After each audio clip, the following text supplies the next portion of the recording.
ইয়া গোকুলৰ গোপিনী আছে ৰাস তুমি খুবেই ব্যস্ত তাৰ মাজত কেনেকুৱা তোমাৰ প্ৰিপাৰেচন কেনেকুৱা চলিছে আহাবাই বৃন্দাবনে। নমস্কাৰ, মই দীপজ্যোতি বৰা, দীপজ্যোতি আছামিজ ব্লগছৰ আন এটা ভিডিঅ'লৈ আপোনালোকক পুনৰবাৰ স্বাগতম জনাইছো। আৰু মই আজি উপস্থিত এগৰাকী গায়কৰ ঘৰত, আৰু কিয় আহিলো কেনেকে আহিলো আপোনালোকক মই দেখাব গৈ আছো। কেনেকে কথা পাতি আছো, কেনেকে গান গায় বা কিয় তেওঁ গান গাই ভাইৰেল হৈছে, এই গোটেই কথাখিনি তেওঁৰ লগত পাতিব আহিছো। আৰু আহক আমি ভিডিঅ'টো আৰম্ভ কৰো। সেয়া পল্লৱী বৰা। নমস্কাৰ পল্লৱী। হয়, তোমাক পুনৰবাৰ স্বাগতম জনাইছো। তেওঁৰ কণ্ঠ যথেষ্ট সুন্দৰ কণ্ঠ, আৰু তেওঁৰ কণ্ঠত কিছু গান ভাইৰেল হৈছে, আৰু আপোনালোকেও ভিডিঅ'ত আমাৰ ছচিয়েল মিডিয়াত দেখিবলৈ পাই আছে। আজি মই তেওঁৰ ওচৰলৈ আহিলো, যিহেতু নেকি বৰ্তমান ৰাসৰ বতৰ বুলি ক'লে বৰ্তমান সময়ত তোমাৰ খনিকৰৰ পৰা ধৰি দৃশ্যসজ্জাৰ পৰা ধৰি মেকআপ আৰ্টিষ্টৰ পৰা ধৰি সকলো খুব ব্যস্ত থাকে। এওঁ আৰ্টিষ্ট হিচাপে তেওঁ যথেষ্ট ব্যস্ত, আৰু তেওঁক লগ পোৱাটো খুব কঠিন আছিলে। মই বহুতবাৰ ফোন কৰাৰ পিছত তেওঁ সময়কণ মোক উলিয়াই দিলে। তেওঁক তোমাক ধন্যবাদ জনাইছো মোক সময়কণ দিয়াৰ বাবে। আৰু তোমাৰ প্ৰিপাৰেচন কেনেকুৱা চলিছে বৰ্তমান? এতিয়াতো বহুতখিনি গীত হওক বা ৰাসৰ কোনখন ৰাস কেনেকে কৰিম, আমাৰ সেইখিনিৰ ওপৰতো যথেষ্ট বা কষ্টই কৰি আছো আৰু যাতে আমি যিখিনি কৰো সেইখিনি ৰাইজে ভাল পাওক বা দৰ্শকে আঁকোৱালি লওক, সেইখিনিৰ ওপৰতে চিন্তা কৰো। এনে কিমানখন ৰাস তোমাৰ এতিয়ালৈকে বুকিং হ'ল? এতিয়া কমেও কথা পাতি থকা হৈছে। নাজানো আৰু কিমান দূৰ আগবাঢ়ে। পোনপ্ৰথমে বিশেষ তোমাৰ কণ্ঠত অকমান শুনো, আৰু দৰ্শকেও শুনিব। গাইছো বাৰু। এইবাৰ মানে কি আমাৰ আহা সখী আহাবাই যিটো গীত আছে, সেই গীতটি আমি অকনমান বেলেগকে গাবলৈ চেষ্টা কৰিছো। ভালেই পাব চাগে ৰাইজে, কাৰণ মই আগতেও এই গীতটি অকনমান গাইছিলো, তেতিয়া সকলোৱে মৰম দিছে গানটোত বাৰু। সেইটোকে গাইছো। আহা সখী আহাবাই বৃন্দাবনে যাও, বজাইছে মোহন বেণু নয়ন ভৰি চাও। আহা সখী আহাবাই বৃন্দাবনে যাও, বজাইছে মোহন বেণু নয়ন মধুবন নিধিবন বজায় মধুক্ষণ বৃন্দাবন মধুবন নিধিবন বজায় মধুক্ষণ। এই গীতটি আচলতে এইবাৰৰ কাৰণে আমি আলোচনা কৰি পেলাই উলিয়াইছো এইটো গীত। কেনেকুৱা হৈছে আমি গানটো শুনিছো, খুব ভাল লাগে, আৰু তোমাৰ ট্ৰেকতো মই শুনা পাইছো। যিটো এই গানটোৱে তোমাৰ বেছি জনপ্ৰিয় হৈছে ন? এই গানটোৱে তেওঁৰ যথেষ্ট যিকেইখন ৰাসত আছে, গোটেইকেইখন ৰাসতে এইটো থাকিবই চাগে। থাকিব আৰু বৰ্তমান প্ৰেক্টিচ কৰাই আছে। ভাল লাগে। আৰু মানে কি মইতো প্ৰতিদিনে মই নাগাও, বিশেষকে যিদিনা আমাৰ ফাইনেল প্ৰেক্টিচ হয় সেইদিনা সময়ত যাওঁ। গৈ পেলাই তাৰ আগত দাদাহঁতে যিখিনি পাৰে সিমান খিনি কৰি থাকে, আৰু এৰেঞ্জাৰে যিখিনি দায়িত্ব আছে তেখেতৰ সেইখিনি কৰি আছে। খালি মই ফাইনেল প্ৰেক্টিচৰ দিনা মই যাওঁ। কিমান ডেটলৈকে আছে?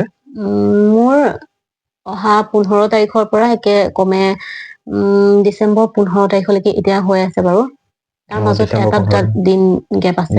আৰু বাকী তোমাৰ ৰাসৰ শুভেচ্ছাও জনালো, আৰু অসমবাসীকো, যিহেতু নেকি আমি প্ৰতি বছৰে ৰাসৰ কাৰণে আমি এইকণ সময়ে আমাৰ অসমীয়া সমাজত ৰাসক বুলি লৈ গোটেই অসমত এটা ঢৌৰ সৃষ্টি হয়, যিটো আমাৰ অসমীয়া জীৱনৰ আৰু আমাৰ অসমীয়া মানুহৰ এটা প্ৰাণকেন্দ্ৰ স্বৰূপ ৰাস। গোটেই মাজুলীৰ ৰাস হওক বা নলবাৰীৰ ৰাস হওক বা অসমৰ বিভিন্ন জেগাত যি ৰাস যেনেকেই পাতক, কিন্তু ৰাস বুলি ক'লে আমাৰ অসমীয়াৰ এটাৰ মানে মনৰ জাগৰণটো বহুত বেলেগ ধৰণৰ। খুব সুন্দৰ গীত গায়, আৰু তাৰ মাজতো তুমি অকল ৰাস বুলিয়ে নহয়, বেলেগ আধুনিক গীত বা এনেকুৱা ধৰণৰ গানো তুমি গাইছা। তেওঁৰ জনপ্ৰিয় গান কিছু আছে, আৰু বিভিন্ন সময়ত তেওঁৰ বহাগ বিহুৰ সময়ত, ৰঙালী বিহুৰ সময়ত যি আমাৰ বহাগী পেণ্ডেল কৰা হয় ষ্টেজ প্ৰগ্ৰাম, তেওঁ ষ্টেজ প্ৰগ্ৰামতো অসমৰ বিভিন্ন জেগাত তেওঁ কণ্ঠদান কৰিছে আৰু খুব জনপ্ৰিয় হৈছে। আৰু সেইটো কাৰণে তেওঁক প্ৰতি বছৰে প্ৰতি বহাগ বিহুৰ সময়ত তেওঁৰ ষ্টেজ প্ৰগ্ৰাম থাকেই। ৰাইজৰ সঁহাৰি পাইছে তেওঁ, আৰু সেইকাৰণে ৰাইজেও তেওঁক বিচাৰে আৰু আহে। আৰু আশা থাকিল ভৱিষ্যতেও তেনেকে তেওঁৰ আগবাঢ়ি যাওক। আমাৰ ফালৰ পৰা আশীৰ্বাদ থাকিল, আপোনালোকৰ ফালৰ পৰা আশীৰ্বাদ থাকিব। আৰু দুই এটা তেওঁৰ কণ্ঠ আমি শুনিব বিচাৰিম। আৰু এটা বিশেষকে ৰাসৰ কাৰণে এই গীতটি লোৱা হৈছে। এইটো হে কলিয়া মুৰুলে বজালা কো, ও হে কলিয়া মুৰুলে বজালা কো, মুৰলীৰ ধ্বনিতে নাচে গোপ গোপে, মুৰলী বজালা কোন, মুৰলী বজালা কোন। ইমানকে চেষ্টা কৰি আছো এইখিনিও। তাৰ বাহিৰে আৰু এটি গাই দিছো বাৰু। তলে আশা মুৰাৰী, আশা মুৰাৰী, মোহন বেনু বজাই হে, এ আমি অনাচাৰী, গোকুলৰ গোপিনী, গোকুলৰ গোপিনী, কেৱলে শৰণ তোমাৰ হে। এনেকুৱা খিনি গীত শুনিবলৈ পাব বাৰু এইবাৰ আমাৰ ৰাসৰ অনুষ্ঠান বিলাকত। প্ৰথম ৰাসখন ৰন্থলী ৰজা ভেটি বুলি কয়।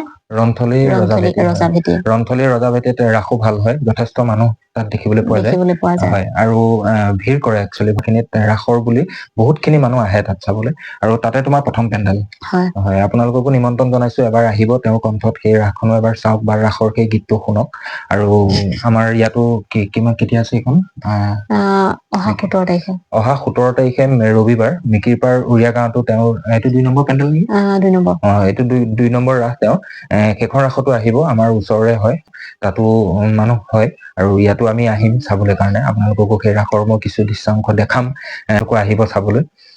বাকী তাৰ মাজতে এটা খুব জনপ্ৰিয় ৰাসৰ এটা গীত তেওঁক মোৰ ফালৰ পৰা গাবলৈ অনুৰোধ জনাম। ভাল পালে এবাৰ কমেন্টতো লিখিব, শ্বেয়াৰো কৰিব। আহকচোন তেওঁৰ সেই গোকুলৰ গোপিনী আছে ৰাস ক্ৰীড়া কৰি,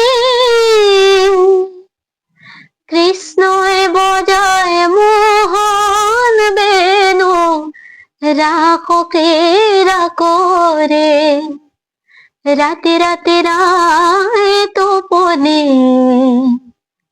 ইয়া মাথো ধেমালি, ও ৰাধা ও ৰাধা ও ৰাধা, ৰাধা ৰাধা ৰাধা ৰাধা ও ৰাধা। ইয়া গোকুলৰ গোপিনী আছে ৰাস ক্ৰীড়া কৰি,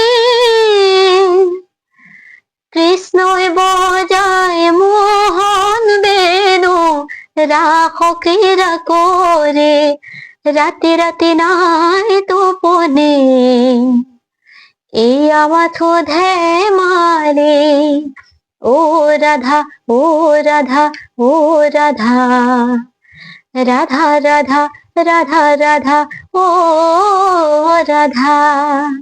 ধন্যবাদ পল্লৱী, তুমি অনুৰোধটো ৰাখিলা, ৰাইজকো শুনালা। এইটো খুব ধুনীয়া লাগে, গানটো ভাল লাগে শুনি। আৰু বাকী তোমাৰ এড্ৰেছটো কোৱা। এইখিনি তোমাক যদি কন্টেক্ট কৰে বা কন্টেক্ট নাম্বাৰটো মই তলত লিখিয়ে দিম। এনে তোমালোকৰ কি পৰে এইখিনি জেগা?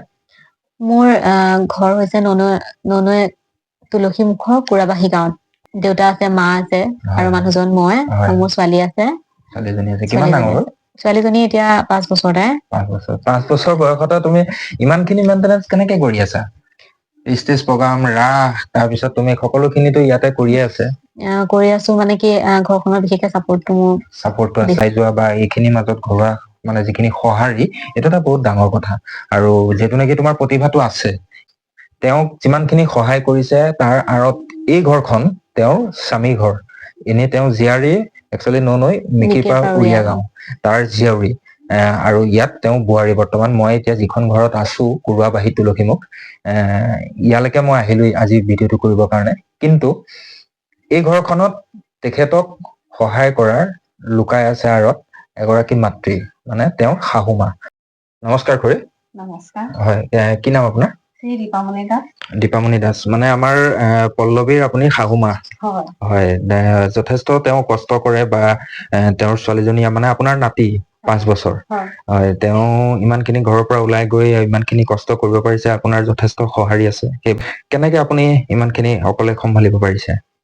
সমস্ত ঘৰৰ কাম ময়ে কৰো। হয়। তেওঁক পঠিয়াই দিওঁ, মই ফ্লাক্সত পানীও পৰ্যন্ত গৰম কৰি দি দিওঁ। হয় হয়।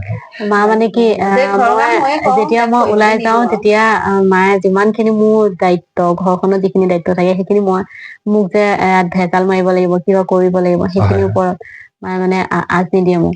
হয় হয় হয়।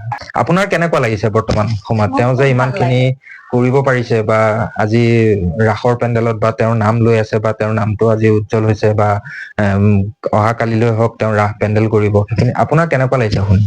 মোৰ খুব ভাল লাগিছে, আৰু তেওঁ আৰু আগুৱাই যাওক, সিমানেই ঈশ্বৰৰ ওচৰত প্ৰাৰ্থনা কৰিছো। হয় হয়, ধন্যবাদ। শুনা পালে আপোনালোকে যথেষ্ট সহায় কৰিছে, আৰু ভাল লাগিল আপোনালোকক লগ পাই। যা হওক, আজিলৈ ভিডিঅ'টো ইমানতে সমাপ্ত কৰিছো। আৰু ভিডিঅ'টো যদি চাই ভাল পায়, লাইক কমেণ্ট শ্বেয়াৰ কৰি ভিডিঅ'টো এবাৰ শ্বেয়াৰ কৰি দিব, ছাবস্ক্ৰাইব কৰিব মোৰ YouTube channel Dipjyoti Assamese blogs. ইনষ্টাগ্ৰামত আছে দীপজ্যোতি আছামিজ ব্লগছ, আৰু ফেচবুকত আছে দীপজ্যোতি বৰা, আৰু দীপজ্যোতি ইউটিউবাৰ নামতো মোৰ এটা ফেচবুক পেজ আছে। গতিকে আপোনালোকে চাই থাকিব, প্ৰতিটো ভিডিঅ' আপোনালোকক দি যাবলৈ মই চেষ্টা কৰিম, আৰু কিবা যদি ভুল ভ্ৰান্তি হয় মোক ক্ষমা কৰিব। ধন্যবাদ।